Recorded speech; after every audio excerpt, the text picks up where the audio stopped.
So I'm waiting for one more minute.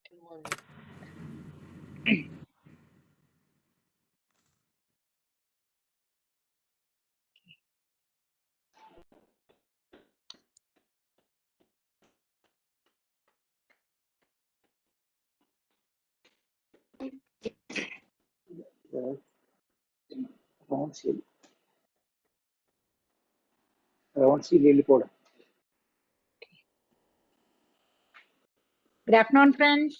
This is Friday afternoon, 3 p.m. and we are back with another episode of our FFF Medical Webinar Series, that is Forefront of Future Frontiers. This is a weekly theme-based webinar series, and we are now in Series 13, episode number 82. Series 13 and episode number 82. In this series, which is titled Going Beyond Quality Assurance Towards Total Quality Management Systems, we have explored different topics as quality assurance in healthcare, quality assurance in primary care, quality assurance in publications, integrity and quality in public research. That was the last talk we heard on this series. So now we are going to move to one more thing, that is on how actually the accreditation standards help us to meet quality in medical education. And we have with us Dr. Medha Joshi, who would be talking on this subject. Before I'd request our Dean, Professor Kotur, to welcome the gathering and to introduce Dr. Medha Joshi. Over to you, sir. Yeah, thank you, Professor Mahalakshmi. Very good afternoon to Professor Medha Joshi and all the participants over here. I acknowledge the presence of the pioneer, Dr. P.K. Ananthakrishnan sir. Then, of course, my colleagues are over here, Dr. Bhatt. I was expecting even Professor Seturaman and Adkoli, they might come at any time. Mahalakshmi, you are keeping a track, I believe. Yes, sir. I do, sir.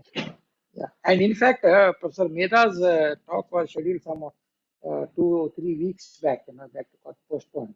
I remember that.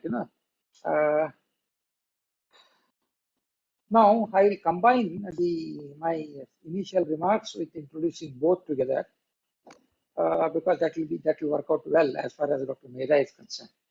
And Dr. Medha, what I know is I know her for the past so many, you can say not years, but decades now. The time when you used to come to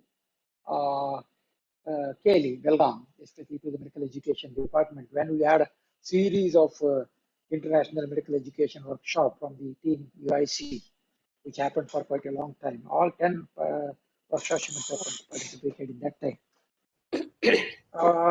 She is a passionate medical educationist. This is what I can tell you, because the trouble she used to take all the way coming and participating, actively participating. She has never been a passive participant at all. Then subsequently, she went to Chicago.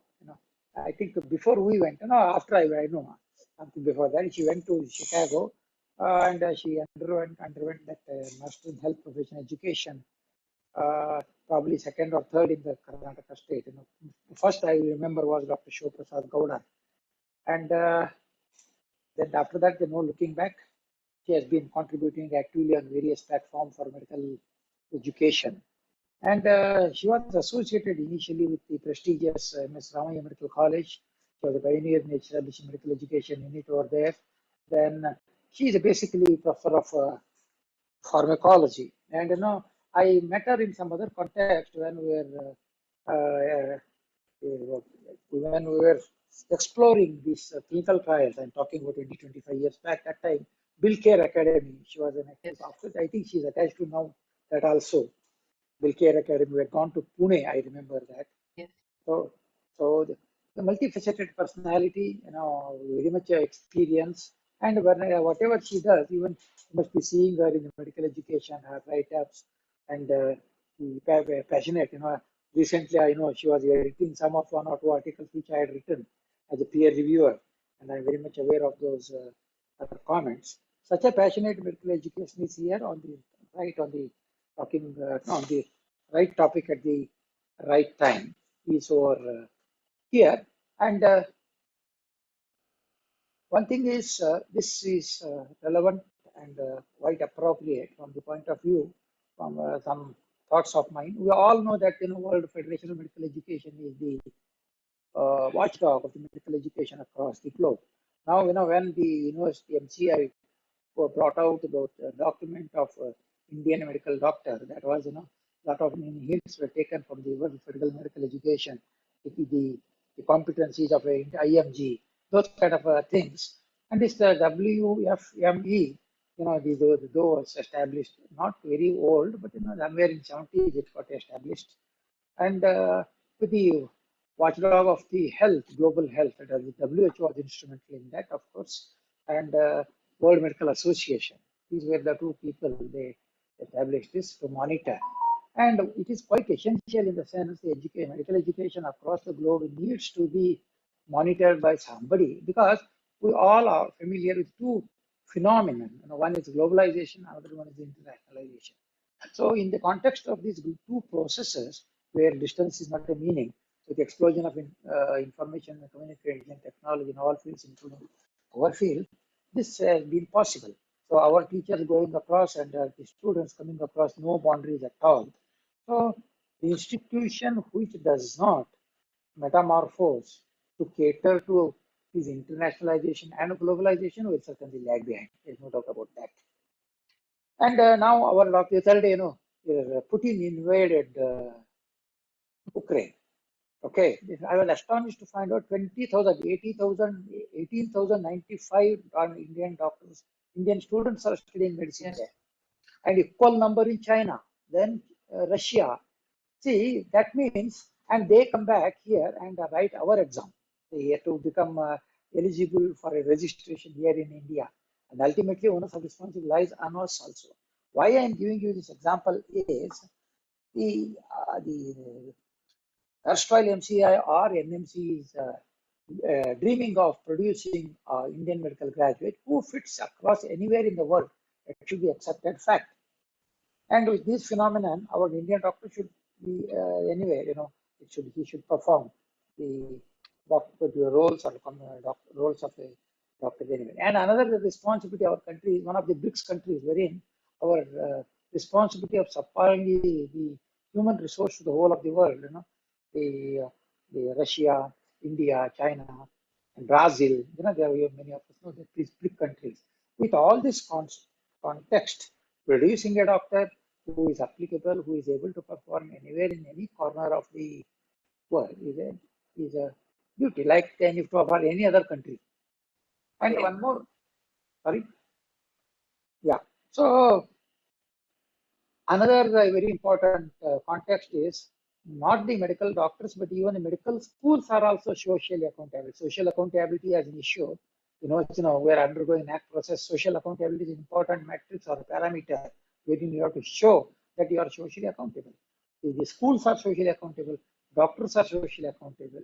When such is the context that is happening all around, this maintenance of quality, maintenance of the evaluation of the quality or accreditation is quite essential. And Professor Medha has chosen a wonderful topic for her to give a discourse here, and it will certainly raise or sensitize many of the participants over here. And I, on behalf of myself, on behalf of our honorable chairman and the board of management, I extend a warm welcome to her on this FFF platform. And I don't need to mention, already we are progressing towards the 100th episode. We are very nearer to that. And many stalwarts have shared, Medha must be knowing, the Golden Guide shared this platform on our 50th Golden Jubilee celebration of the FFF. I don't remember whether she was there or not. These few words, once again, I welcome Professor Medha Joshi to share her views, thoughts, and her expertise on this accreditation process of the medical education. Thank you, Professor Mahalakshmi. I think I've introduced also, I've given remarks also. Now you can straight away request Professor Medha. Yeah, thank you very much, sir. Before we hand over the mic to Dr. Medha, a few small housekeeping announcements for the participants. Please keep yourselves muted so that the audio quality is good for everyone. And I would also like to mention that this particular program is being live streamed on YouTube and being recorded for use posteriorly. And our use will be restricted to academic purposes. With that, I'll request Dr. Medha to take the stage and then present. Over to you, madam. You are the presenter now. Thank you.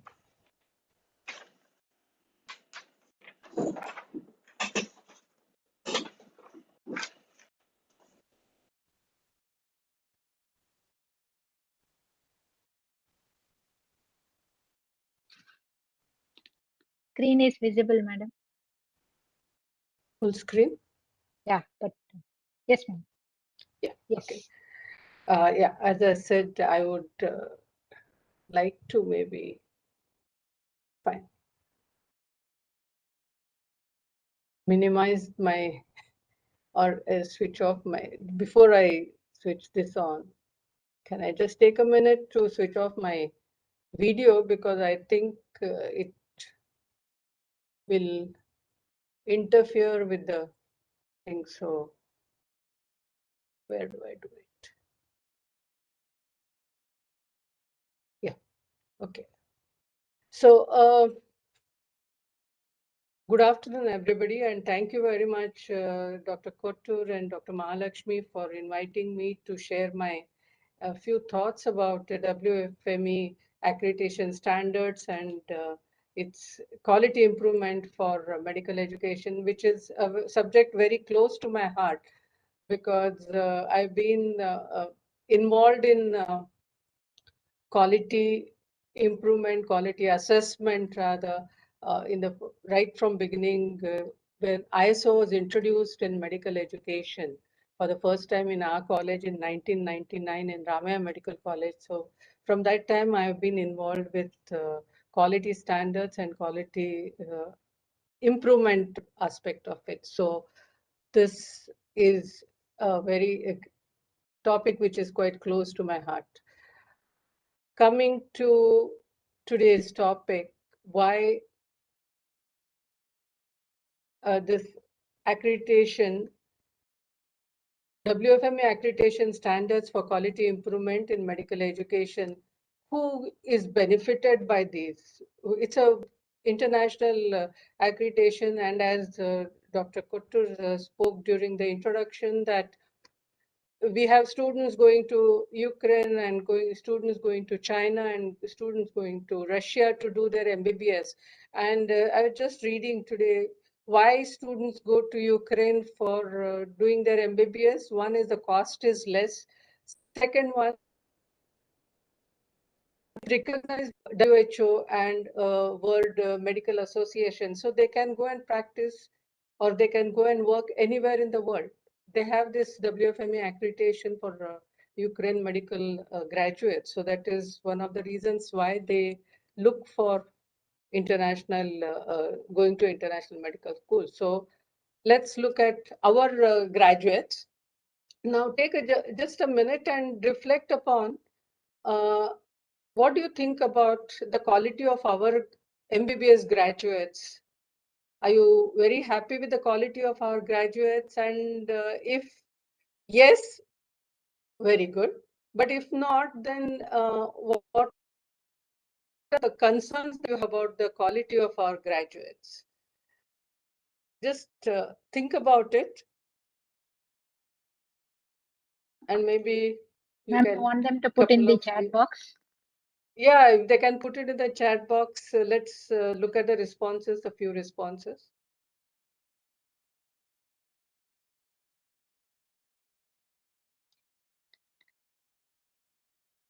What are your main concerns about the quality of our graduates?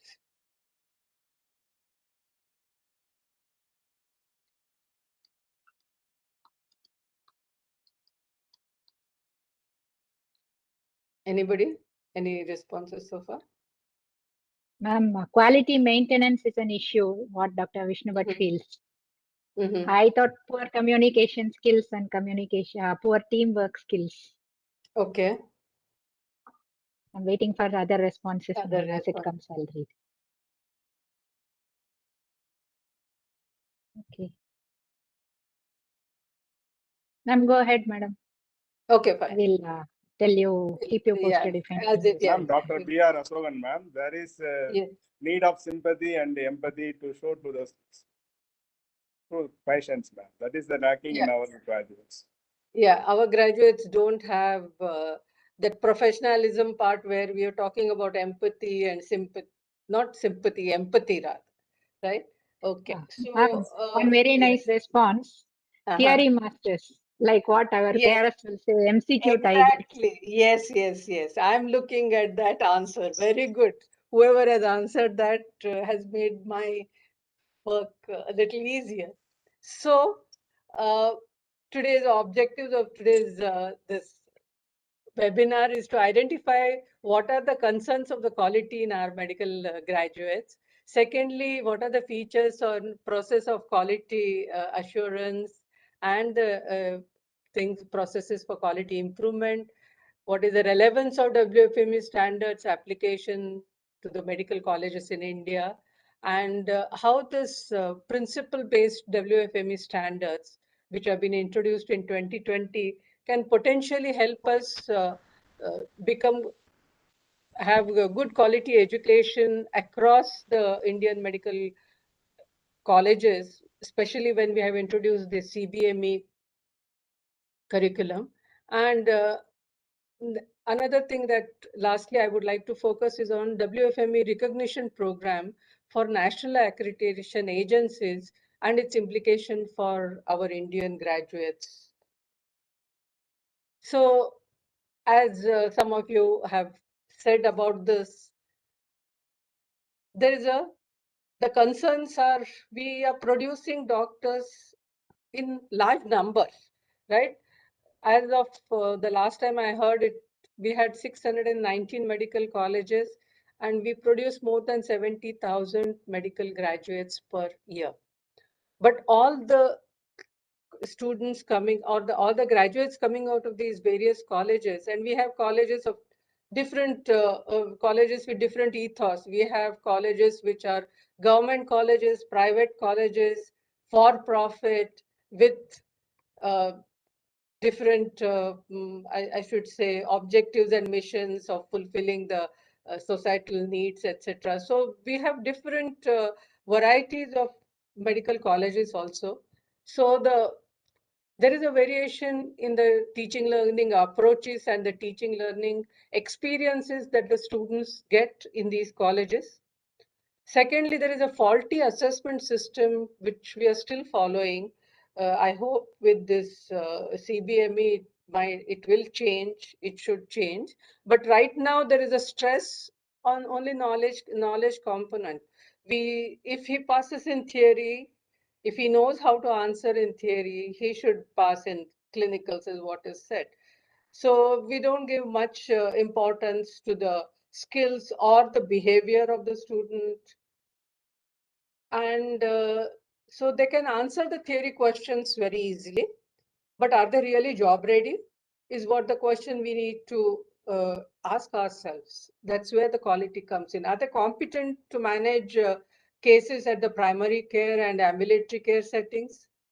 Can they provide leadership and manage health teams at these centers? Can they plan, implement, and monitor the national health programs?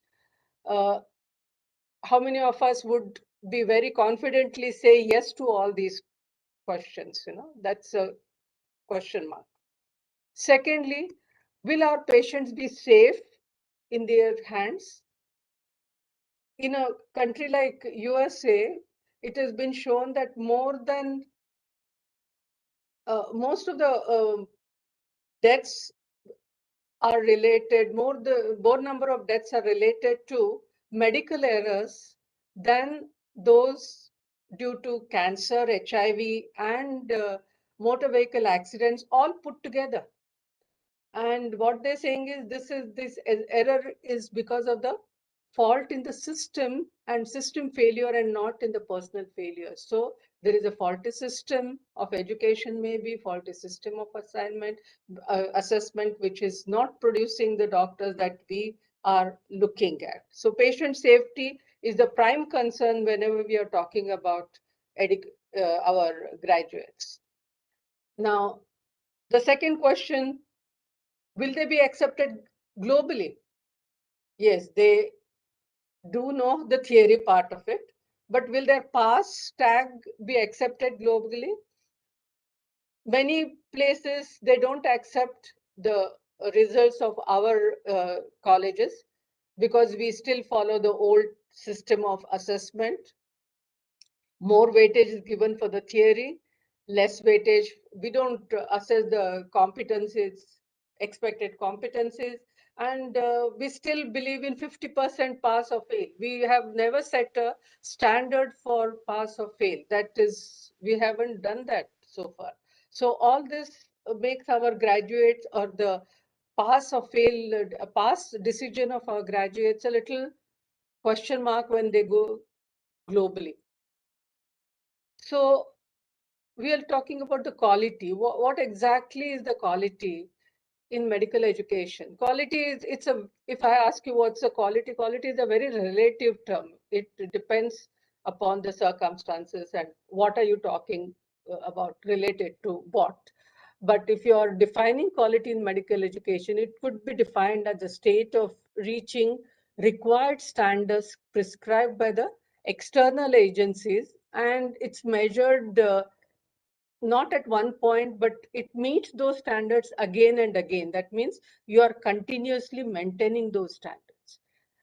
Other ways of defining medical education quality has been like, it's been called as a quality as a value for money that is being paid by the students, or quality in, that is deemed fit for research and reaching in and teaching in the educational institutions, or it could be defined as the quality of transforming force for fulfilling the vision and mission of an institution. So quality could be defined in so many different ways.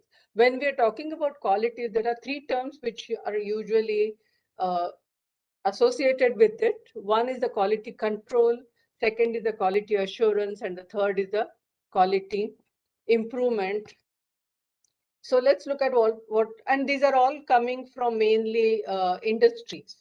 So quality control is concerned with the product. After the product comes out, then they look at whether it is conforming to the stated quality. So it's a defect identification process, and it's a reactive approach. That means only after you check the product, then find a defect, then you decide that yes, something needs to be done.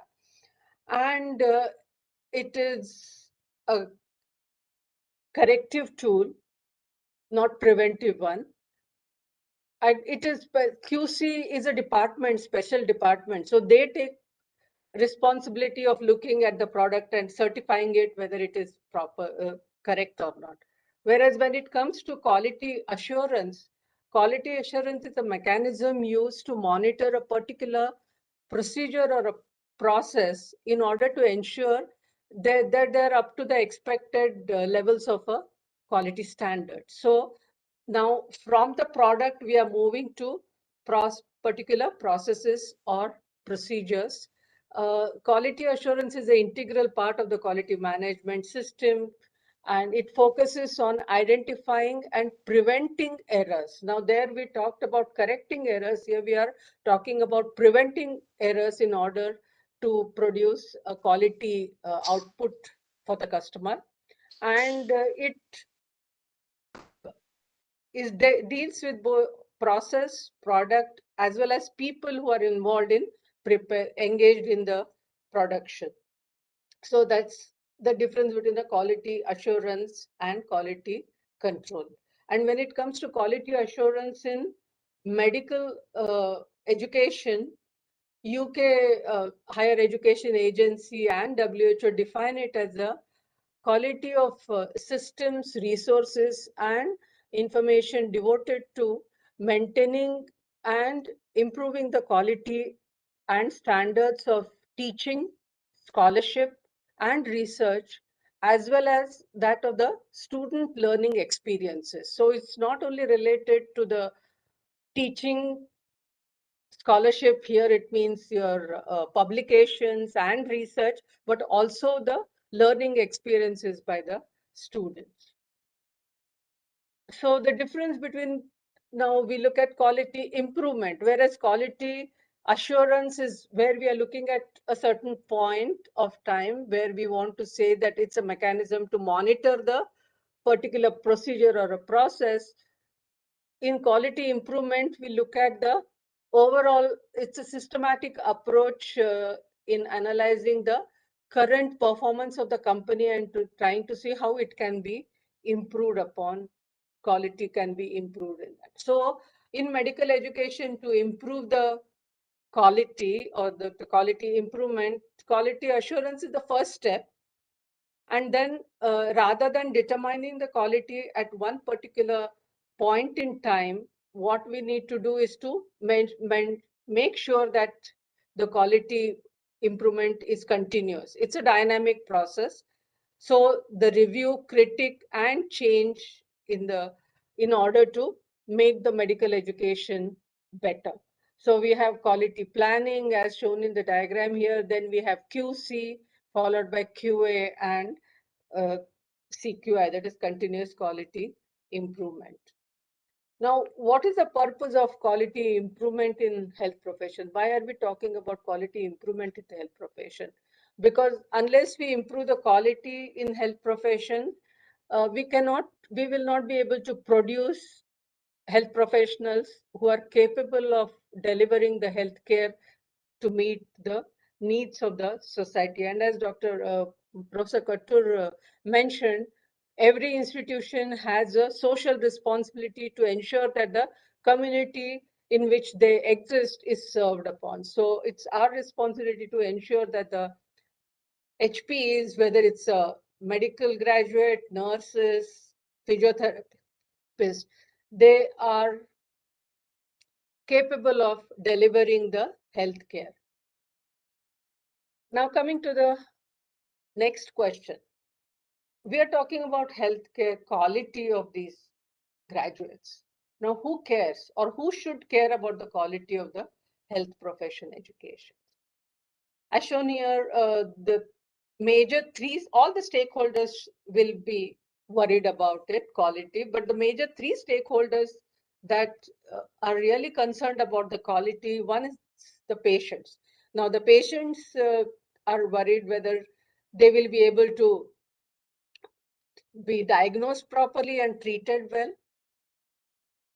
The parents of the students who are admitting the students to the college, is this college recognized by NMC or recognized by the world globally as such? And do I get a return on my investment? Whatever I have paid is what the parents think. And the students think, will my MBBS be enough for me to practice? Will I be confident enough to practice after my MBBS? And will my qualifications be recognized all over? So these are the concerns that the three main stakeholders will have when we are looking at the quality of our health professions. Now, a little bit about the medical colleges in India. Why should they be going in for accreditation and quality improvement? One is there is an intense competition for students and resources in this competitive and well-informed market. Our stakeholders are quite informed, especially with now everything available on the internet. They can compare the degrees, they can compare the facilities which are available. They need to maintaining the quality assurance and engaging in quality improvement is very critical for survival of these medical colleges. If they really want to attract the best of the students, then they need to also be the best in the top among the colleges, among so many colleges. So they need to maintain and improve their quality of education. They need to establish and maintain the quality assurance of achieving the institutional aims and objectives. They also need to be, that's the impetus for striving towards a continuous quality improvement. And in all this, educational research plays a very important part. So does the program evaluation against the standards. That will improve the quality of education overall. So maintaining, how do we maintain and improve the quality? Follow the PDCA cycle and call an external educational expert. Mainly the person, who are these experts? These are the people who are experts in medical education and who are also familiar with the accreditation processes, so that they bring a perspective which is a little outside of the local context. So you have a wider perspective, and it also helps to overcome obstacles in achieving the goals. Thirdly, when you get an external educational expert, there is a cross-pollination. So what works, the best practices that they have seen around can be implemented, can be shared by them for your institution also. Now, whenever we are talking about quality improvement, one of the best strategies to look at how to improve quality is by following the systems approach for quality improvement. Now, what exactly is the systems approach? Here we are looking at the input, the process, output, as well as the feedback that we get from the community. So the input that here we are talking about is our target students, the preclinical, paraclinical knowledge that is being given, that is the inputs. The processes is the teaching learning activities and the medical teachers, the departments and the subsystems of the education. And the outputs are our IMGs who are going to go in the society and meet the required needs. And the feedback that we get from them, from the society, once they start working outside, is what again goes into improving the inputs so that we modify the inputs. And this systems approach helps us to maintain the quality. Not just assure that there is a quality, but continuous cycle can be maintained by looking at all the four aspects of quality improvement. So what are the factors that influence the quality of the output that we are talking about in medical education? The factors which affect are the institutional learning environment. What kind of a learning environment? It is conducive? Is it very strict or casual about it? Or do they have educational systems, different types of educational systems that can be offered to them? What are the teaching learning approaches which are followed in each institution? And what is the educational research that is happening in the institution? And is the institution doing any program evaluation? Because program evaluation will be extremely helpful in getting the feedback and putting it back in your inputs to improve your processes and output. So these are the factors which influence the quality of the thing. So quality assurance, how do we measure it? We talked about what is a quality. We talked about what is quality assurance and what is quality improvement and why should it be done. Now we said it needs to be measured against standards. So what kind of standards should we be measuring it against? So we need to measure it against standards of inputs, process, and products or output. See, this is an example here that is shown. If you're looking at the quality of a tea that is being made, you need to look at the input. So we have a kettle which heats up the water, boils the water, you pour it in a tea. So the process is pouring it in the teapot and letting the tea bag seep in it, and then you pour the tea and test the output. So you need to have just having standards for input to say that our inputs are good, so we expect that the process and output will be also good is not correct. It will not really be applicable. And this is what we should be looking at, that we should be looking at all the three. And if you look at the regulatory requirements of India, NMC, MCI or IMC, what do you think? Where are our standards? Do we have any standards against which we measure? And what are those standards that we are measuring against? Are we measuring all the three important processes, or are we just looking at the inputs? Basically, if you look at the NMC or MCI, they're focusing only on the inputs, infrastructure, the kind of classrooms that we have, the faculty, number of faculty that we have, and the number of students that can be at, how many labs we have. So you have the inputs in place, but are we looking at the processes and outcomes? Maybe NAC is looking at processes and outcomes, but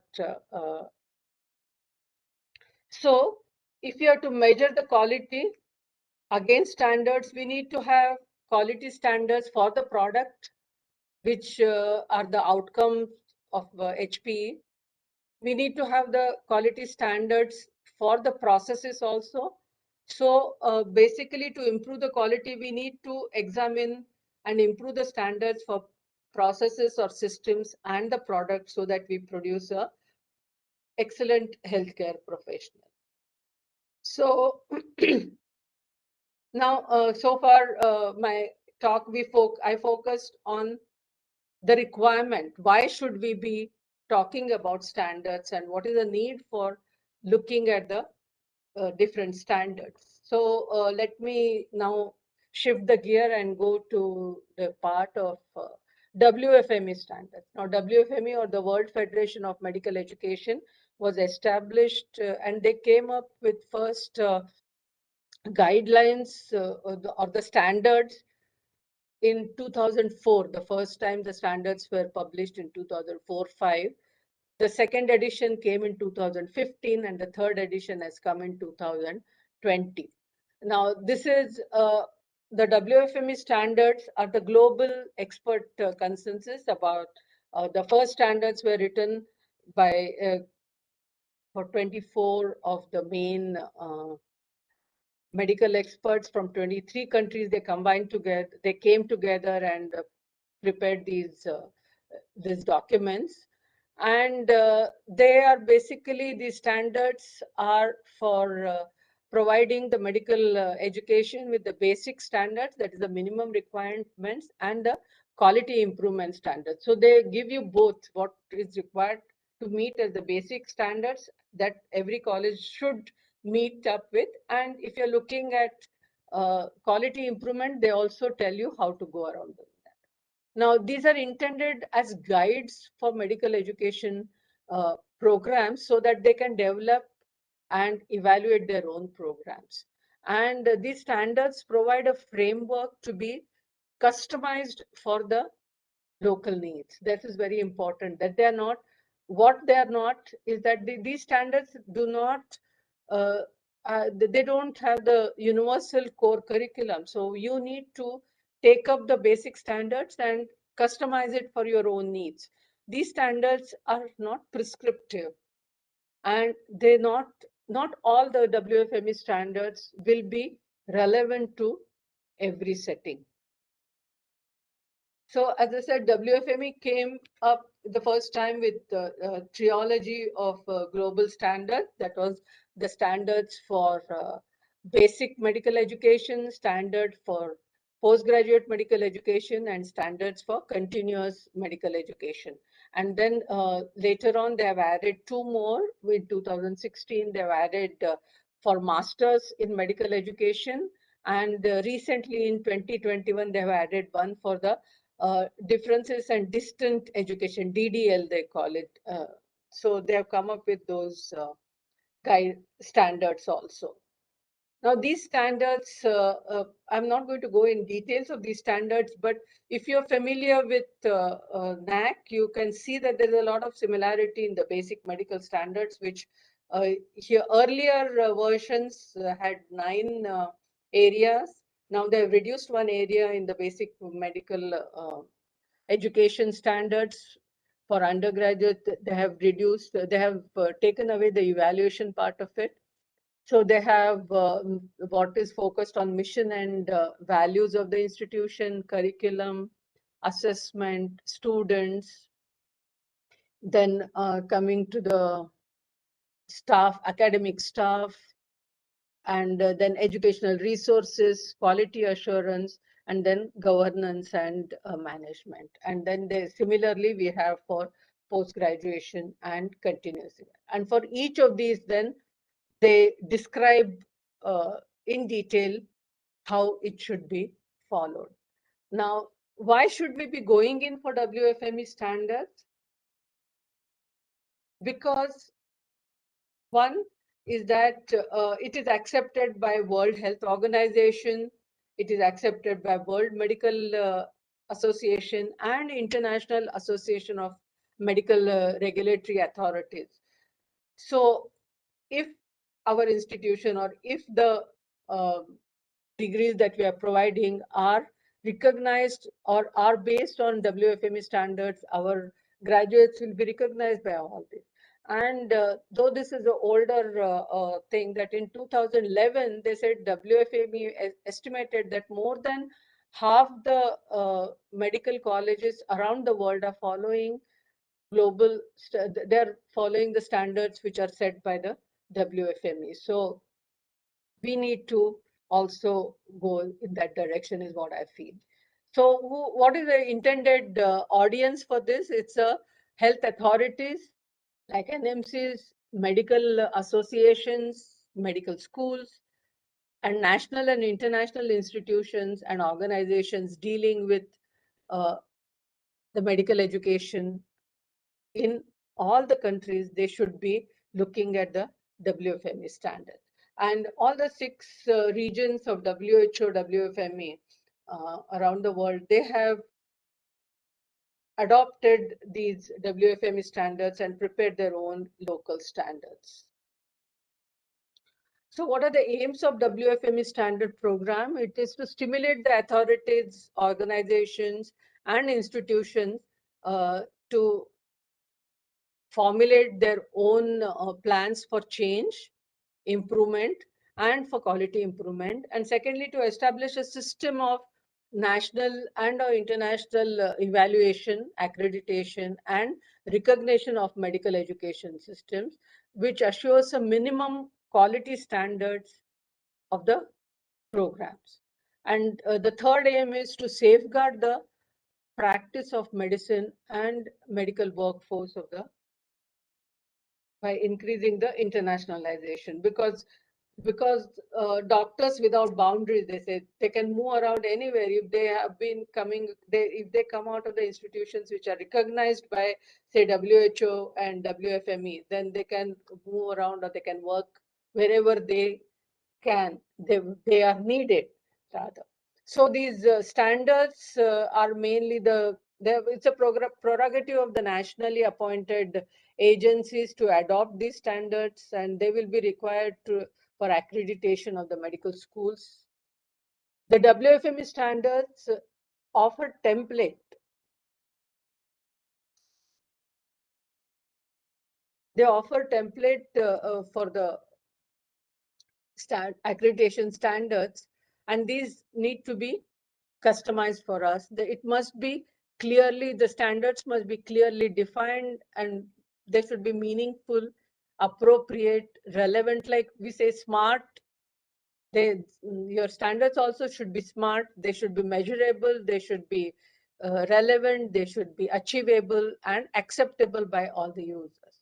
And furthermore, these accreditation must give emphasis on improvement and not just meeting the basic minimum requirements. They should give guidance for advancement instead of just simply advocating fulfillment of the basic standards. So as I said, WFME has come up with the 3rd edition, that is 2020 edition, which is slightly different from the earlier guidelines. Earlier guidelines were more prescriptive, the first edition and the second edition, where they had given some 140 requirement, I mean, the basics, and then there were equal number of quality improvement clauses. Now, the 2020 edition is based on this adopts a principle-based approach, which allows the users to of the standards to have their own version of the basic standards appropriate to the local context, to define the institutions at the national and regional standards, as to act at the and act as a lever for the quality improvement.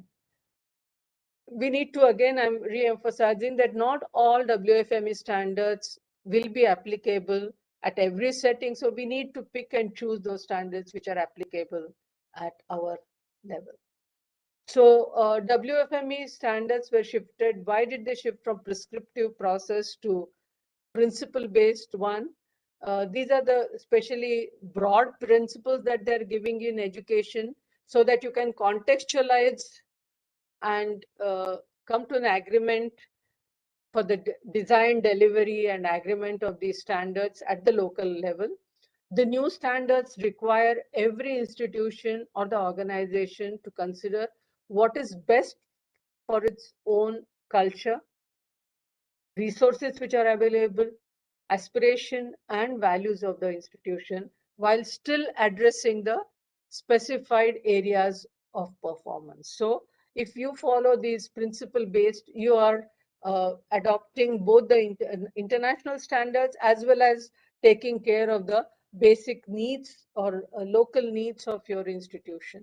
Now, these standards will enable the NMC, MNC, it's NMC, to develop India's own standards guided by WFME quality QIF and systems. That was about a brief introduction to the WFME standards and how they will be useful for improving our quality of education in our schools. Now, WFME, coming to the last part of it, the WFME standards and recognition programs. This recognition program is something which they have introduced new. So the standards are for the medical schools. And as I said, I've been saying that these are the templates which can be adopted for your own institution, and it is for use it as act as a lever for the quality improvement, and these standards to be determined locally. Not all the standards may be applicable. Whereas when it comes to accreditation recognition program, WFME is WHO and WFME is now recognizing the accreditation agencies. That means if our graduates have to be recognized, that means our NMC and NAC need to be recognized. So accreditation, they are accrediting the agencies, and they one of the criteria that they need to fulfill is that the agency uses comprehensive standards for accreditation appropriate to the basic medical education. That is their main aim to do this. So this accreditation recognition criteria for the accreditation agencies briefly can be, they're divided into 4 parts, that is part A, B, C, and D. Part A talks about the background, what is the scope of the there now here when you're talking about the scope of the authority, it is about the accreditation agency that we are talking about, and what are the other substitutes that they're doing. Secondly, what is the accreditation standard? So plan B is the accreditation standards. What are the standards, existing standards that they're following? What are the types of standards, whether they are appropriate, whether the standards are reviewed regularly, they are updated regularly is what is seen. Then when they come for recognition, they also look at the accreditation process and procedures. So what is the process and procedure that is followed by the accreditation bodies for the self-study of the self-study reports? How do they do the site visits? And how is the training of the individuals which are associated with the accreditation agencies, accreditation decisions, and is there a definite pathway for lodging in the complaints, and how are the complaints handled?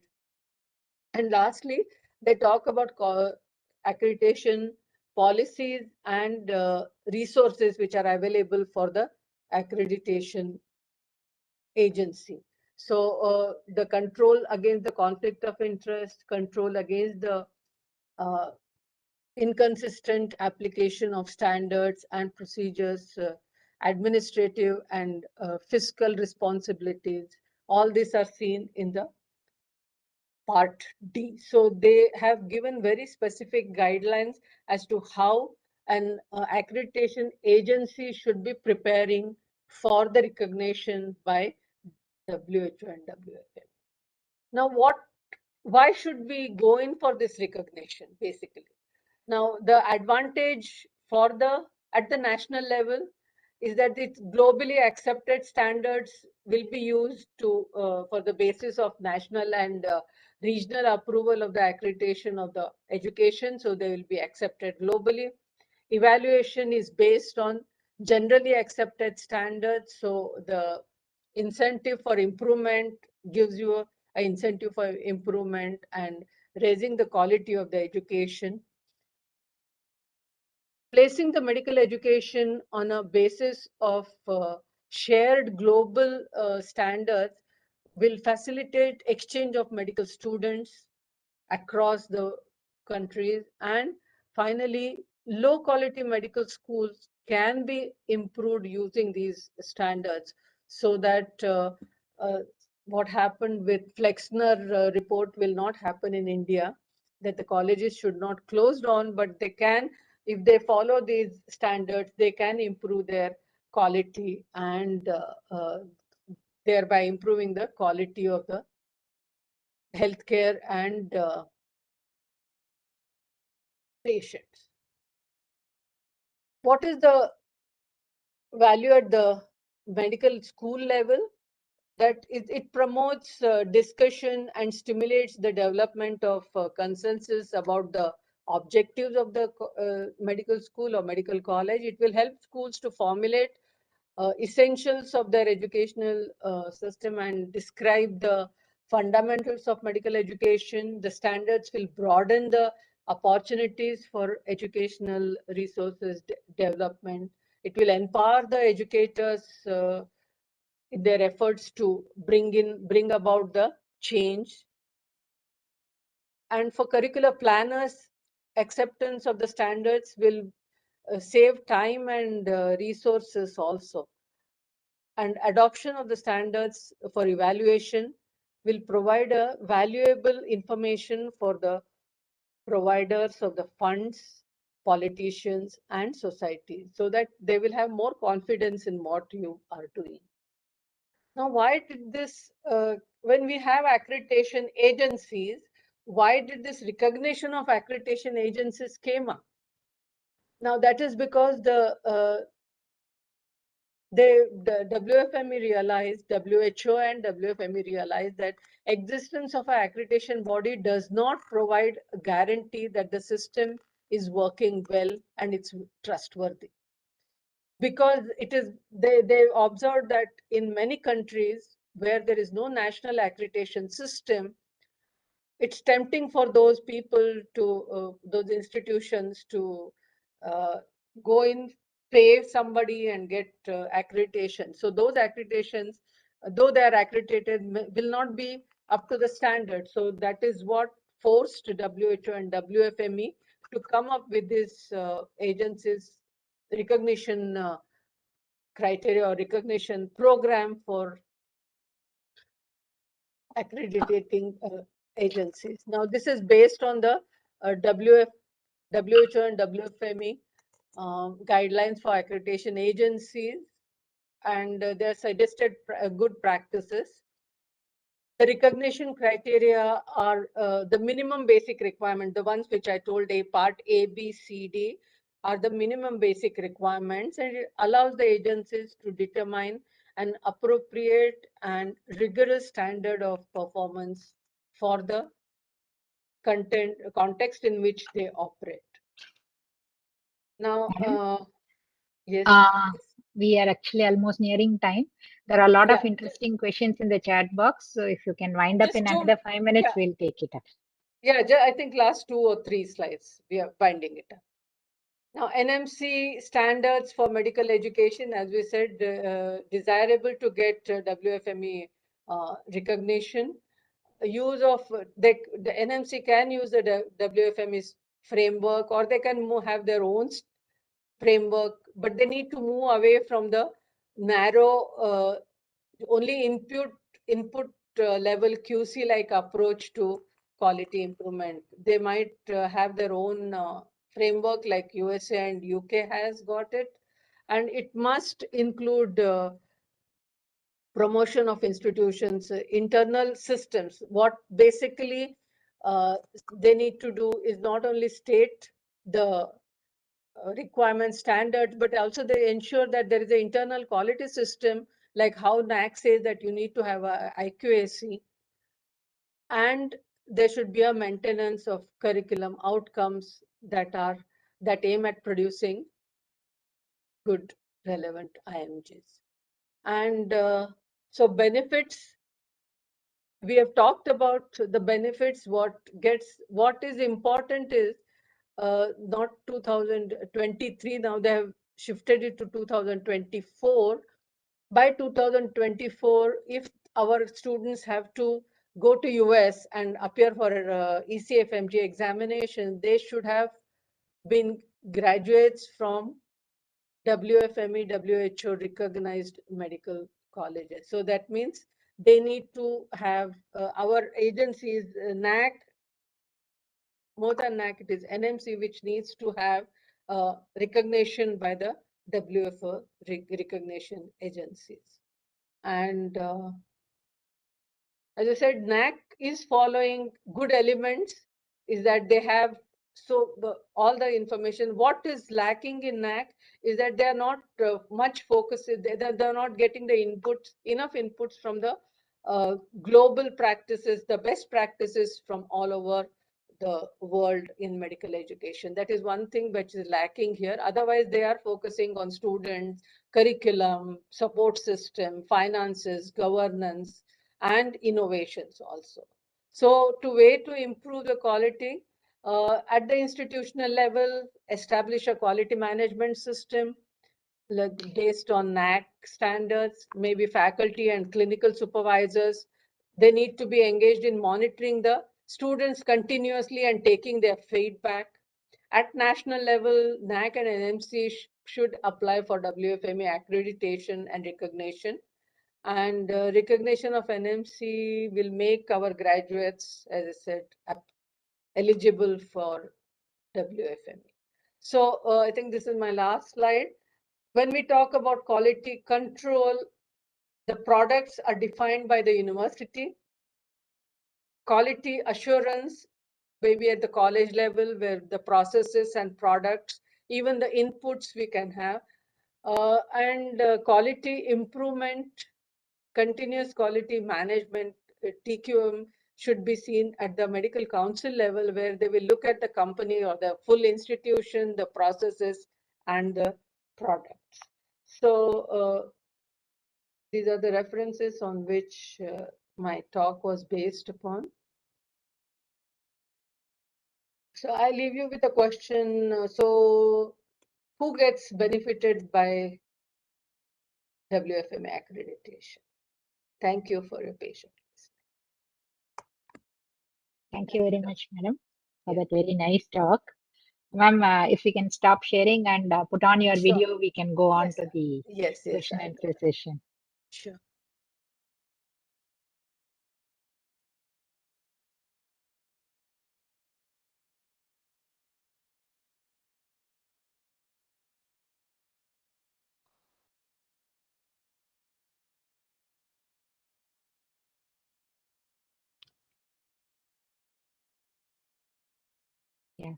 Ma'am, this talk has elicited a lot of questions. So I'll take one by one. You were talking about the systems approach, input, process, and outcome. One of the most basic prerequisites of this systems approach is input. No, Dr. Vishnu Bhatt has come up with a very pertinent question. How do we maintain quality when the number of admissions are increased without adequate facility? Right? I don't know, like I can say in that forum, all of us know how to game the system. So that is how the system seems to be working these days. And that is a big issue, big issue. Like we have seen MCI observers who come with an inch tape and measure the length of the classroom and things like that also. So that's why I said more than input, the infrastructure input is okay, but we also need to look at the input of the material, the raw material that we are getting, that's the students that we are getting. So the quality of the student, maybe ultimately it boils down to the institutions itself, whether they have, if they want to maintain the standard, they need to come up with their own requirements for student admissions. It's a very, I think, sensitive issue to really comment upon. Yeah. Ma'am, there's a question from AK sir. Will WFME accreditation agencies in India, or it is the individual institutions? No, yeah, that is one thing. That's a very good question, Dr. AK.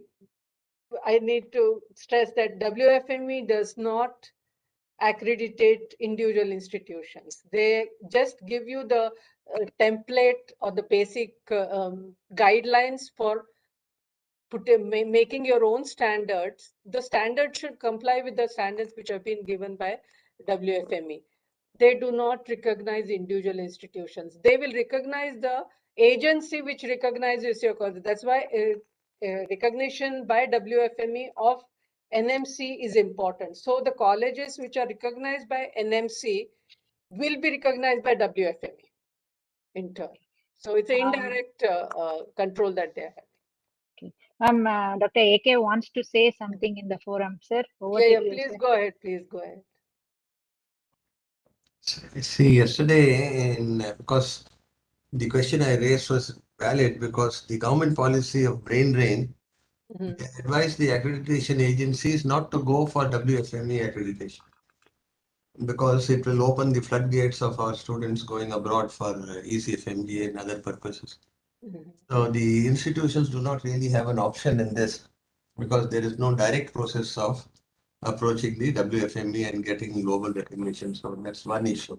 Yes. Second issue is that what Vishnu Bhatt has raised. Yesterday in another forum, I was asked that you have to maintain quality even in postgraduate education.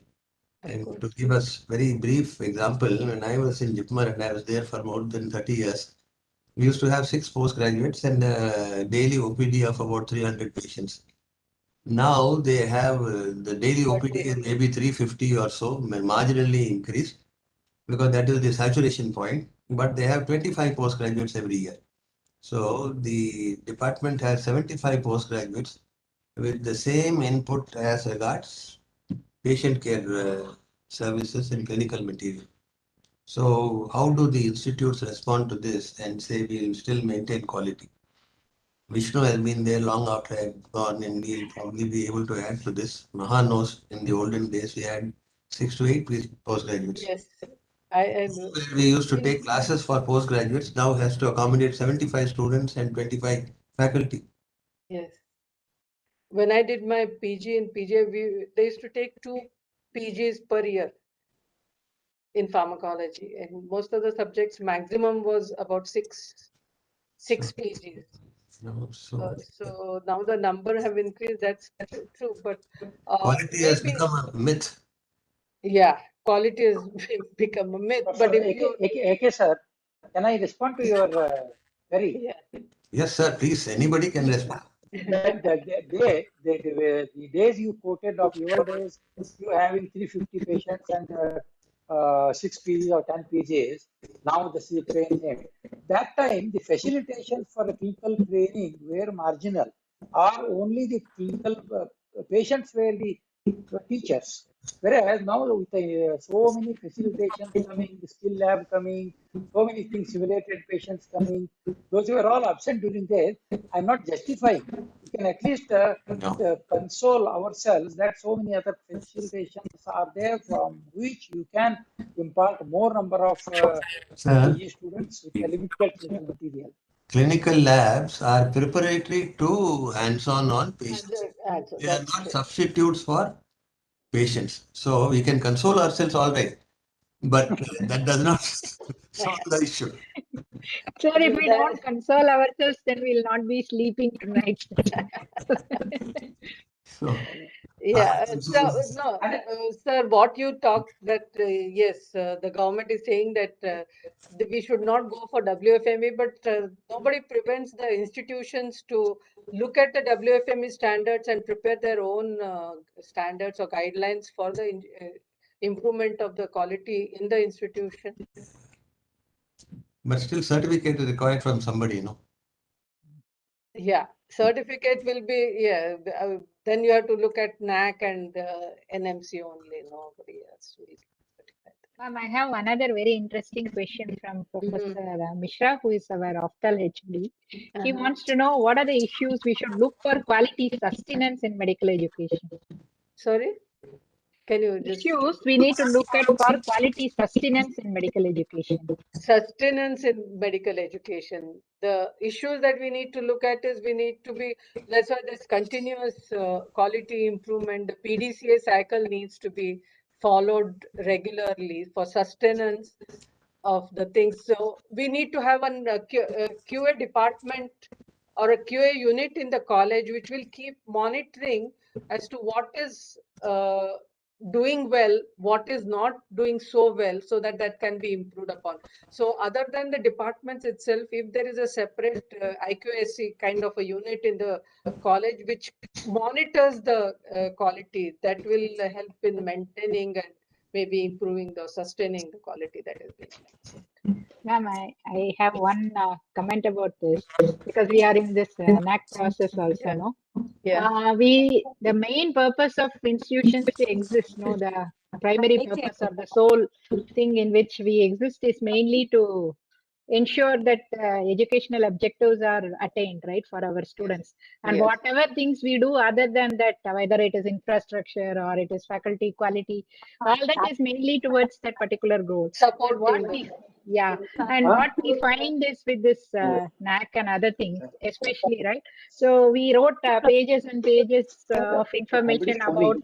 what is 5-star AC we have or 3-star AC we have. We went to water sump and Huh? found out whether the sump is collecting area from 200 square feet or 100 square feet and all that. See, but not much about the educational processes itself, right?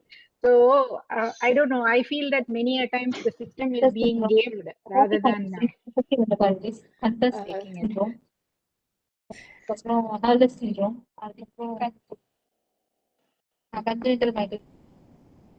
Somebody else has any Yeah, question? ma'am. I have muted. Okay. Ah. Yes, that is one. See, but NAC still has processes which I mean, still has the, in the criteria, they ask you about the processes, they ask you about the product, which is not there in our NMC regulations at all. You know, they're So they are just better looking than into NMC definitely in much some way. better than NMC. But unfortunately, they don't have so much of manpower to ensure that all the medical colleges or health profession educational institutions, dental colleges are being recognized. And secondly, as I mentioned in my thing, they don't have much inputs about the global best practices. They're not giving much importance. No, they are talking about best practices in the country. They're not talking about the best practices all over. Now, when we came for this competency focused medical education, we have looked at the global inputs and then we have tried to follow it. Now CBME has been there around the world in last for about 50 years, and now we have started thinking about implementing it. So we do need to look at the best practices everywhere else, and that's what is not there in NAC. Otherwise, I find the NAC criteria much more, I should say, inclusive and much more comprehensive than the NMC. There's another very interesting question from Dr. Shivan. I think he's an independent public health consultant. So he has put a thing, is there a self-review checklist given by WFME or by other agencies for medical schools? NAC has got the checklist. Yes, checklist. NAC has got a checklist. WFME standards, the standard itself can be used as a checklist. You need to prepare your own check. See, if you look at the second edition, 2015 edition, where they have given, it's a more prescriptive one from which it is very easy to prepare a checklist of your own. Whereas this new one, which is more principle based, we need to interpret it based on your local needs and prepare it. So they haven't given a checklist. We need to prepare it on our. Yeah, thank you, ma'am. I was there in 2020 when Dr. Roger Marsh from Australia, who was instrumental in putting up this revised standards. No? So he and Dr. Gordon, David Gordon, no, Dr. David Gordon, the president of WFME, they addressed the symposium as part of the APMEC conference. So there they explained very nicely that why they are no longer going for prescriptive. But the thing is, again, no, like in the CRMA countries especially, we are very used to somebody telling us to do things what to rather than giving us a framework. So that I think is a big question which came up during the discussions. Yeah, that's what they said. Those who are following first and second edition standards, and those who find that they are comfortable with it, they can continue using those, So we can look at 2015 edition also, which is prescriptive with so many annotations and things. Yes, sir. I have one more question, probably a little different dimension. Now, in the quality sustenance or maintenance of the education or be it anything, whatever it is, the contribution from every stakeholder is important. Yes. Okay. So, for example, if you say, for example, of quality maintenance or sustenance education, all stakeholders in the sense of students I'm talking about, students' contribution is also there. Unless they contribute, you cannot maintain the quality. I hope you'll agree for that. Yeah, now, very much. With the changing scenario of the variety of the students, with privatization of education, the total type or quality or a style of a student is changing. So in such a area, and in any college, there will be a group of students, who will come from one stream. There will be a group of other students with different standards. There will be a group of very heterogeneous quality of the students in any one institution are there, and expecting some contribution from all of them for maintenance of the quality of education is a Herculean task. Do you think any training or sensitization for the students? So we are talking on perspective of world. Yeah, you can think of or. Yes, it will go a long way, especially when, say, for example, NAC gives so much of importance for the student feedback. It goes directly to them, and how to give a feedback, what is the importance of their feedback, how it is going to help. I think this sensitization will go a long way. Similarly, when we ask them to be part of our curriculum committees, or when they're part of the other committees, sensitizing them and showing them their responsibility and importance of their inputs is, I think, very, very important if we want to get any meaningful inputs from them. So. Yeah. Otherwise, it just becomes for the namesake that the students are there. And can I make a point? Atkolli, yes. Good afternoon, sir. Good afternoon. Very nice discussion. Enjoying. Thank you. Point, Dr. Kotur and Vishnu, but they are concerned about the quality input of the student. Here, I slightly beg to differ. My view is that the system approach is very effective. You are supposed to manipulate your process and bring the optimum output. Student enrollment is not in your control. You have to select the students, and students have come. They have satisfied minimum requirement of admission, and they are there. You can't change them. Having done that, you have to build such a way that student competency. Now, one basic misunderstanding competency-based education is that we are fixing the time limit. We are telling that every student has to brought to the same level of competency at the same time. This is a basic, because I had discussion with Dr. A.K. sir also. So we think that your system has to accommodate more time, more flexibility, and more innovative measures out of the solutions, manipulating the process. Okay, give best time individual counseling to the students. That infrastructure doesn't mean number of teachers. It means the systems, the counseling, the mentoring, the feedback. Now that we have simulation pedagogy and all these things have come. So work around different quality systems to immerse systems. So that is one way.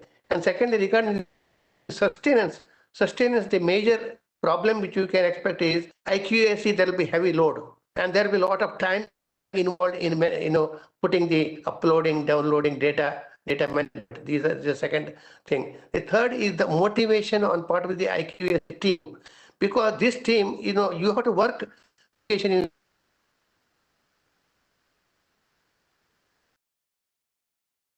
So your voice is motivated. And what is the compensation for them to work, isn't it? If suppose somebody is efficient, if you put everything to them, how they can really maintain? So sustenance means motivation, a good leadership, and good teamwork. Thank you. Thank you very much, sir, for that comment. Thank you, madam, for taking up this for the very nice presentation and the discussion. And I think one of the comments in the chat box sums up today's session. Thank you, ma'am, for this enlightening presentation and lucid explanation. And they have also thanked the AVMC for organizing this program. Before we wind up, I would like to ask Vishnubhat sir to give closing remarks. And I think a lot of discussion has gone, and it was a good and interesting talk. And only thing I was thinking is that this WFME accreditation, for whatever it is worth, I think we should have it, because we cannot really prevent students from going abroad or anywhere studying. So definitely it will help them. So I think we should maintain standard as Dr. Adkoli and Dr. A.K. were telling. But I think accreditation is also must, whatever it means. Thank you very much, madam. It was a very good talk. Thank you. Thanks a lot for inviting me and giving me the platform to discuss with you all. Thank you very much, madam. That was actually a very, very, what do I say, stimulating talk, and a lot of discussion went on from various angles about quality. So this talk actually finishes our series 13 on going beyond quality assurance. I think we did about 8 talks in quality assurance in various spheres, starting from education to research. We'll be moving on to next series from next week. That is series 14. And we have identified priority areas in public health as the theme for the next series. So the first talk in the series, that is episode 83, will be given by Professor Mubashir Angolkar. She is the head of the Department of Public Health from the KLE Academy of Higher Education and Research, Belgavi, Karnataka. So she is going to talk to us about evidence-based public health. Okay, that's a very interesting and intriguing topic. So how we can apply principles of evidence-based medicine to public health practice. So that is the talk for next week. I hope to see you all folks in the next week, and hope that you would come up with such very interesting and engaging discussions. Thank you very much for joining us. And you can see the recordings of this in our AVMC Puducherry YouTube channel. Please do log in, and you can see all the episodes which we have taken place before. All the 82 episodes are available in our playlist. You could go and have a look at the AVMC YouTube channel. With that, I am Dr. Mahalakshmi, the Dean Health Professions Education from AVMC, concluding this meeting on behalf of the Scientific Society of AVMC and also the VMRF institutions. Thank you very much. Bye-bye. Thank you, sir.